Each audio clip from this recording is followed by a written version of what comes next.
আসসালামু আলাইকুম। সামিয়া গার্ডেন নার্সারির পক্ষ থেকে সবাইকে স্বাগতম। আপনাদেরকে আমরা শিক্ষাভিত্তিক ভিডিওগুলো দিয়ে থাকি। যদি আপনাদের ভালো লাগে তাহলে লাভি আইটি সলিউশন ইউটিউব চ্যানেলে সাবস্ক্রাইব করে দিবেন। আর আপনাদেরকে আজকে দেখাবো কৃষি কাজে কি কি উপকরণ ব্যবহৃত হয়। এক, চালনি, এটা দিয়ে খড় পরিষ্কার করে, নিচে ধান করে উপরে খড় পরিষ্কার হয়। এটা কুলা, এটা দিয়ে ধান ঝাড়ে, নষ্ট ধানগুলা চলে যায়।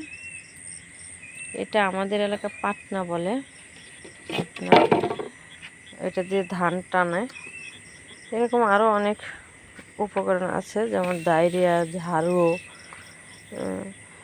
আজকে যেটা দেখাবো সেটা হলো যে ধান সিদ্ধ কিভাবে করে, এবং ধান সিদ্ধ করে শুকানোর পরে ভাঙানোর মিলে ভাঙালে এক সাইডে চাল হয়ে যায়, এক সাইডে কুড়ো হয়ে যায়। আপনারা দেখতে থাকেন, আমি আপনাদের দেখাচ্ছি কিভাবে ধান সিদ্ধ করে।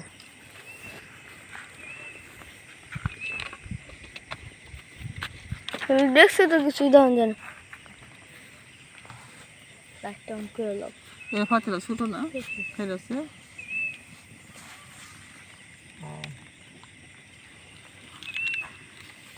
দেখেন ধান সিদ্ধ হচ্ছে। একটু বেশি হলে সমস্যা নেই, কিন্তু একটু কম হলে সমস্যা আছে।